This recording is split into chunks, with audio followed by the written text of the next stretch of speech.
Hello guys, welcome back to my channel Moushika's blogs. তোমরা সবাই কেমন আছো? আমি তো খুব ভালো আছি। তো তোমাদের জন্য আমি একটা নতুন ভিডিও নিয়ে চলে এসেছি। এটা হচ্ছে সংক্রান্তি চৈত্র মাসের শেষে আগের দিনের ভিডিও। তো দুদিন মানে এখন এতটাই ব্যস্ত হয়ে গেছি যে আমি রোজ ভিডিও দিতে পারছি না, কারণ ছেলেকে নিয়ে খুব ব্যস্ত। তো হয়তো এটা অভ্যাস হয়ে যাবে, ব্যস্ততার মধ্যেও আমি এরপরে চেষ্টা করব প্রত্যেক দিন ভিডিও দেওয়ার। তো এই ভিডিওটাতে হচ্ছে আমরা দুদিন ধরে ভিডিও আছে, মানে প্রথম দিনের একদিন আর যেদিন সংক্রান্তি পূজা হয় সেদিনের ভিডিও।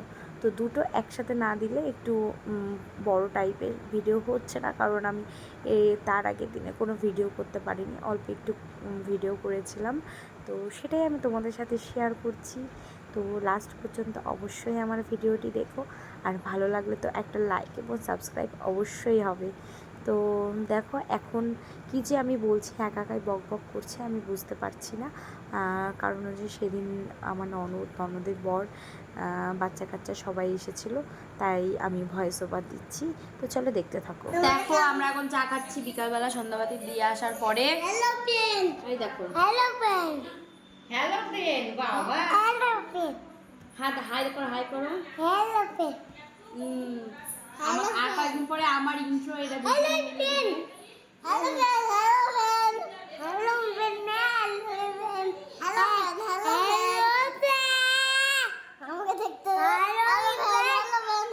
কেবলই আসলো ডিউটি করে কেবলই আসলো।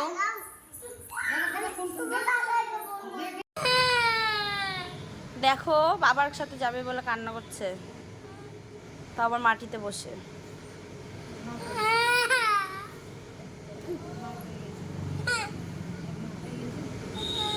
ওইখানে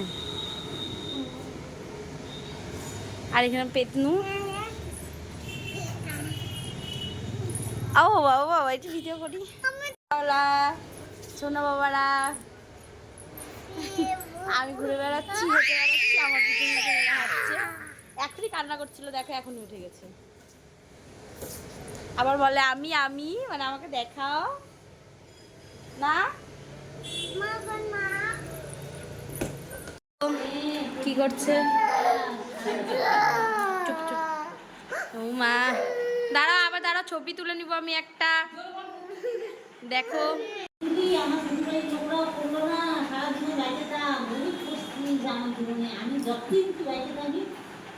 দুই বোনের মজা দেখো। দুই দিকে দুই পা সোজা হয়ে থাক, হাত সামনে ওঠাও।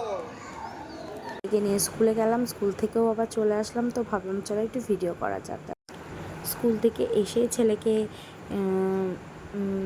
খাইয়ে বললাম যে ঠিক আছে তুমি এখন একটু টিভি দেখো। তো ও যে কী বলছিল হচ্ছে হ্যালো ফ্রেন্ডস, কিন্তু ওই যে বললাম পাশে টিভি চলছে, তাই ভয়েস ওভার, তাই আমার ভয়েস ওভারটাই বেশি চলছে। দেখো এখানে আমাদের কালকে রান্না বান্নার সব তোড়জোড় হচ্ছে, কারণ হচ্ছে কালকে আমাদের একটা পূজা আছে। তো এই যে দেখো এখানে পাঁচ ভাজা, লাউ কোয়াশ সব কাটা কমপ্লিট। কালকে আমি তোমাদেরকে দেখাবো, শেয়ার করবো যে আমাদের বাড়িতে কী পূজা হয়। তো অনেকের বাড়িতেই হয় নীল পূজা। তো কালকে তোমাদের সাথে আমি শেয়ার করবো পূজার কী হচ্ছে না হচ্ছে। কার কার বাড়িতে হয় অবশ্যই আমাকে কিন্তু কমেন্টে জানিয়ে যে কার কার বাড়িতে এই পূজাটা হয়। তো এখানে হচ্ছে পুজোর অলরেডি ঘট বসে গেছে। মানে এইখানেই মানে আমরা রান্নাঘরের পাশে একটা জায়গা আছে, তো সেখানেই আমরা ঘট বসিয়ে পুজো করি। তো মানে নীল ষষ্ঠী হচ্ছে 5টা ভাই ওরা, তো 5টা ভাইয়ের আমরা হচ্ছে 5টা কলার পাতার মধ্যে সব কিছু সাজিয়ে তারপরে দেই। যেরকম হচ্ছে অনেক প্রচুর পাঁচ ভাজা থাকবে, তোমাদেরকে আগেই বলেছি যে পাঁচ ভাজা থাকবে, তা পাট শাক, পটল ভাজা, পাট ভাজার মধ্যে পটল ভাজা, আলু ভাজা। তো আমি তোমাদেরকে পরে দেখাবো যে কী কী রান্না করছি। তো এখানে হচ্ছে প্রথমে যেটা দেয় সেটা হচ্ছে ছাতু, খই, তারপরে একটু মিষ্টি, বাতাসা, সব কিছু একসাথে, কলা, সব কিছু মাখিয়ে তারপরে হচ্ছে 5 ভাইকে নিবেদন করা। মানে এটা আমাদের শুরু, মানে সকালবেলার হচ্ছে ভোগ। তো এটা খেতে তো আমার খুব ভালো লাগে। কার কার ভালো লাগে অবশ্যই কমেন্টে জানিও। জানি অনেকেই খেতে পারো না এই জিনিসটা, কারণ অনেকেই ওই মাখামাখি জিনিসটা পছন্দ করো না, কিন্তু আমারও কিন্তু ওই ভাত মাখামাখি বা অন্য কিছু মুড়ি মাখা খেতে অতটা কিন্তু ভালো লাগে না। কিন্তু মানে ইদানিং দেখছি যে আমার একটু মানে আমার ছেলে পেটে আসার পর থেকে না দেখি যে আমার এই খাবারগুলোর উপরে খুব পছন্দ, যেরকম দই চিড়ে, দই খই, তারপরে এই যে ছাতু দিয়ে সব কিছু যে কলা টলা দিয়ে একসাথে মাখায়, ওই জিনিসটাও আমার খুব ভালো লাগে। আমাদের মায়ের পুজোর সময় যখন বাড়ান হয়, মানে মাকে যখন বিসর্জন দিই আমরা মায়ের ঘর, তখনই কিন্তু খুব সুন্দর করে ইয়ে করি। দেখো এটা হচ্ছে মানে ওই বারান্দা দেওয়ার পরে রান্না বান্না হয়ে গেলে তারপরে দেখো এইভাবে 5টা পাতাতে আমরা সাজিয়ে দিই খুব সুন্দর করে। এখানে মানে বললাম মতো অনেক রকমের রান্না হয়। এই আমার বিয়ে 6 বছর হয়ে গেল, আমি 6 বছরই এই পুজোটা পেয়েছি। প্রত্যেক বাড়ি করার চেষ্টা করি। এবার তো আমরা দুই যা মিলেই করেছি, রান্নাবান্না থেকে শুরু করে সব কিছু যা হচ্ছে সব কিছু কেটে দিয়েছে, মশলা পর্যন্ত পেস্ট করে দিয়েছে, ভাজা থেকে শুরু করে সব কিছু কাটাকাটি করে দিয়েছে।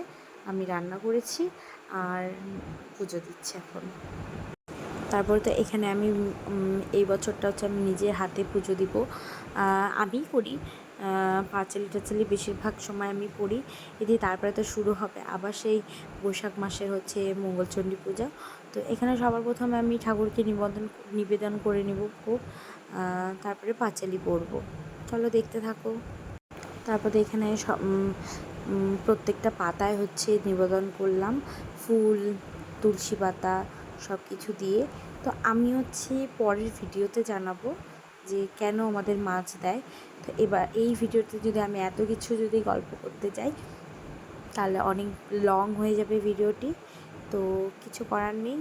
আমি পরের ভিডিওতে অবশ্যই চেষ্টা করব এটা দেওয়ার। আমি জানি অনেক মানুষের কমেন্টে আসবে যে পুজোয় কি কেউ মাছ দেয়, তো যাই হোক আমি অবশ্যই পরে শেয়ার করব যে কেন আমরা মাছটা দিই। এখন বলার অতটা টাইম নেই। তো এখানে দেখো খুব সুন্দর করে আমি পুজোটা দিচ্ছি। এবার মনে হয় নিজের হাতে সব কিছু করছি, অন্যবার শাশুড়ি করে। তো এবার বলছে যে মা নিজেই বললো যে এবার তোরা কর। আর এবার মায়ের শরীরটা খুবই খারাপ, সেজন্য করতে পারেনি পূজাটা। কারণ এর আগেই বলেছিলাম যে পড়ে গেছিলো, তারপরে অনেক প্রচুর ওষুধ খেয়েছে অ্যান্টিবায়োটিক, তো সেই জন্যে এবার আর উনি পুজো করতে পারেননি। তো আমরা দুজন মিলেই করেছি এবার। তখন বামুন বলল, চল এই জলে ডুবেই আমাদের জীবন শেষ করি।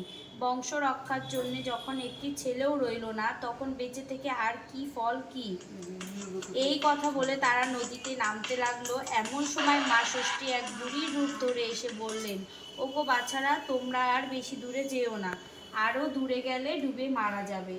বামুন আর বামুনি তখন তাকে নিজেদের দুঃখের কথা সব বলল। মা ষষ্ঠী সব শুনে বললেন, দোস্ত তোমাদেরই বাছাল। সদ্যজাত শিশুর কান্না শুনে অহংকারে মত্ত হয়ে তোমরা সবসময় আমায় বলতে, বাবা আপদ গেলে বাঁচি। কখনো বলেছ কি যে আহা ষষ্ঠীর দাস বেঁচে থাক, সেই পাপেই তোমাদের এই দুর্দশা। বামনি তখন বুড়ির পায়ে ধরে বলল, কে তুমি বলো মা? বুড়ি বললেন, আমি মা ষষ্ঠী। শোন, এই চৈত্র মাসে সন্ন্যাস করবি আর শিব পুজো করবি। সংক্রান্তির আগের দিন উপোস করে থেকে নীলাবতীর পুজো করে নীলকণ্ঠ শিবের আমাদের আবার কিছু কিছু নিয়ম ঢুকাই দিচ্ছে, ঘরে বাতি জেলে দিবি, তারপর আমায় প্রণাম করে জল খাবি, একে বলে নীলষষ্ঠী। দেবী এই কথা বলে অদৃশ্য হয়ে গেলেন। এরপর বামুন আর বামুনি দেশে ফিরে এসে নীলের দিন খুব ভক্তি আর নিষ্ঠার সঙ্গে নীলষষ্ঠী ব্রত করল। এরপর কিছুদিনের ভেতর মা ষষ্ঠীর দয়ায় বামুনির একটি সুন্দর ছেলে হলো। মা ষষ্ঠীর কথা মতো তার কোনো অনিষ্ট হলো না। বামুনি ব্রতের মাহাত্ম্য দেখে দেশে দেশে সবাই এই ব্রত পালন করতে আরম্ভ করলো। ব্রতের ফল, ছেলে মেয়ের মায়েরা এই ব্রত করলে তাদের সন্তানদের অমঙ্গল কোনোদিনই হয় না।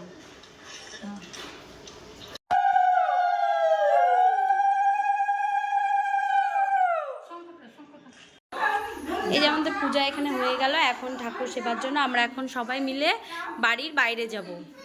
চলো বাইরে বাইরে।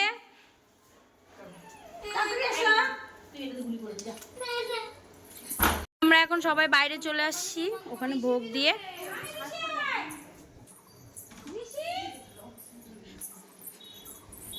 প্রচণ্ড রোদ আজকে এখানে। তো দেখো, তো ভাবলাম যে বাইরে যখন এসেছি তাহলে মাকে কেন দেখাবো না। তো আমি ছোট্ট করে একটু বাড়ির মন্দিরেও ভিডিও নিয়ে নিলাম, কারণ যতই হোক নিতে তো হবেই, বাড়ির ঠাকুর বলে কথা। তো সেই জন্য একটু ছোট্ট করে ক্লিপস নিয়ে নিলাম আমাদের বাড়ির মন্দিরের। তো তোমরা অনেকেই বলেছো যে মন্দিরটা সুন্দর করে আমি যেন ভিডিওতে দেখাই। তো অবশ্যই চেষ্টা করব এর পরের ভিডিওতে আমাদের বাড়ির মন্দির ফুলফিল দেখানোর। দেখো এখানে আমাদের রান্না হয়েছে হচ্ছে কাতল মাছের ঝোল। ঝোল বলতে একটু পাতলা পাতলাই করেছি। আর হচ্ছে এই যে দেখো লম্বা লম্বা করে আলু দিয়ে ঝোল। তারপরে এখানে হচ্ছে এটা হচ্ছে বাচ্চাদের জন্য মাছ। আর এটা হচ্ছে লাউ ঘন্ট। লাউ ঘন্টটা দেখতে খুব সুন্দর হয়েছে।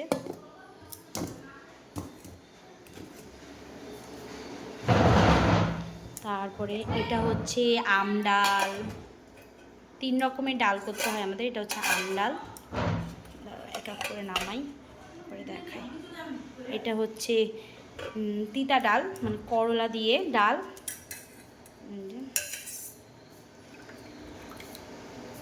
আর নিচে হচ্ছে সজনা দিয়ে ডাল, সজনা দিয়ে ডাল। তারপরে এখানে হচ্ছে 5 ভাজা। 5 ভাজার মধ্যে করেছি হচ্ছে গাজর, ঢ্যাঁড়স, পটল, আলু আর করলা। আর এখানে হচ্ছে টমেটো চাটনি, টমেটো না সরি, মানে টমেটো একটা ছিল, তাই একটা টমেটো দিয়ে আমের চাটনি। আর এটা হচ্ছে সব আমাদের যেটা আজকে সবার আগে প্রয়োজন, সেটা হচ্ছে নিম পাতা ভাজা, মানে এটা হচ্ছে করতেই হবে আমাদেরকে। তো এটাই হচ্ছে রান্না। ও হ্যাঁ, ওখানে শাক আছে, পাট শাক। দাঁড়াও দেখাচ্ছি পাট শাকটা। এই যে পাট শাক, পাট শাক ভাজা। আর এই দইটা তো আসছে কালকে, গঙ্গারামপুর স্পেশাল দই। এটা এখন আমরা খাইনি, খাবো।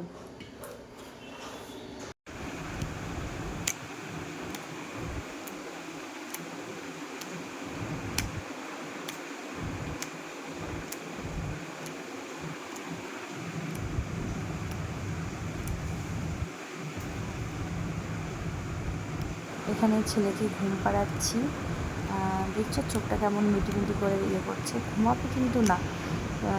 পাশে তো হচ্ছে পিসু বসে আছে, তাও একটু পিসুকে বসিয়ে রেখেছি যে একটু যদি ভয়ে যদি ঘুমায়। তা ঘুমিয়েছিল তারপরে। তো দেখো খাওয়া দাওয়া হয়ে গেছে। খাওয়া দাওয়া হওয়ার পরে কোল্ড ড্রিঙ্কস খাচ্ছি আমরা। নিয়ে বসেছে কোল্ড ড্রিঙ্ক। আমাদের ছোটটা এখন আসেনি কোল্ড ড্রিঙ্ক খাওয়ার জন্য। বাবা কই কি খাবা? হ্যাঁ আসো একটু শুনি।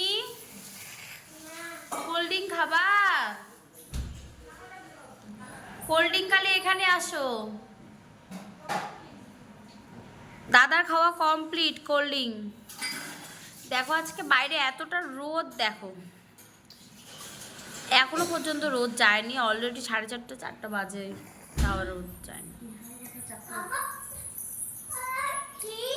কোল্ড ড্রিঙ্ক কি খাচ্ছে দাদা?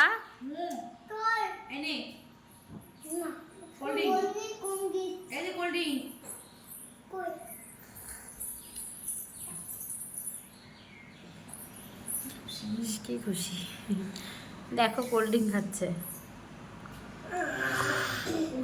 এই ভিডিওটা যদি তোর বাবা দেখে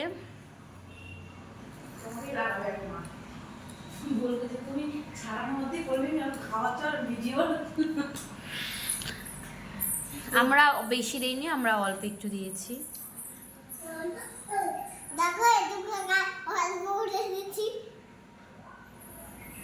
এটা নতুন জামা, বাবার নতুন প্যান্ট পরেছিল, কিন্তু প্রচণ্ড গরম তো বললাম যে তাহলে তুই পাতলাই প্যান্ট পর, তো সেই জন্য নতুন জামা পরেছে। কালকেও নতুন জামা পরবে, তো এই আজকের দিনটা দিকেই শুরু। কারণ হচ্ছে আমাদের বাড়ি পূজা হয়েছে, তো ভাবলাম সেই জন্য বাচ্চাদেরকে নতুন জামানোই পরাটা উচিত, তো সেই জন্য দুজন নতুনই পরেছে, কালকে আবার নতুন পরবে।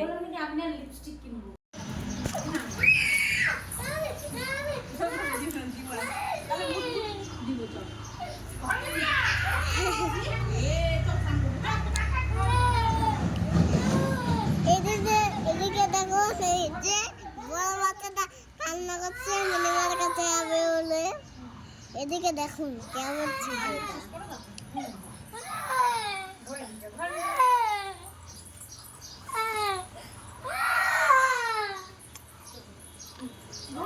সারাদিন এরকম কার কার বাড়িতে অত্যাচার হয় আমাকে অবশ্যই কমেন্টে জানিও। দেখো কেমন অত্যাচার চলছে আমার সাথে।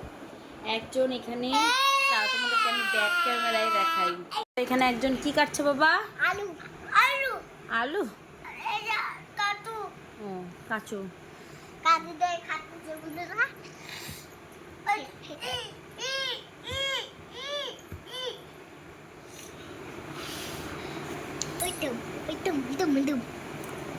দেখো দেখুন দেখুন এই অত্যাচার কার ভালো লাগে? সারাদিন অত্যাচার এরকম আমাদের বাড়িতে দুজনে চলতেই থাকে। পড়তে বসবে না, এইটা তো সব থেকে বড় ফাঁকিবাজ, পড়তে বসে না, কিচ্ছু পারে না। এখানে দেখা না আমি তোমাকেই দেখাবো, তুমি কি পারবে, তুমি একটু শোনাও। আর এই শুধু এই কাটাকাটি করতে পারে, আর কোনো কিচ্ছু পারবে না। আলু কাটে আলু আমার কি তো পাই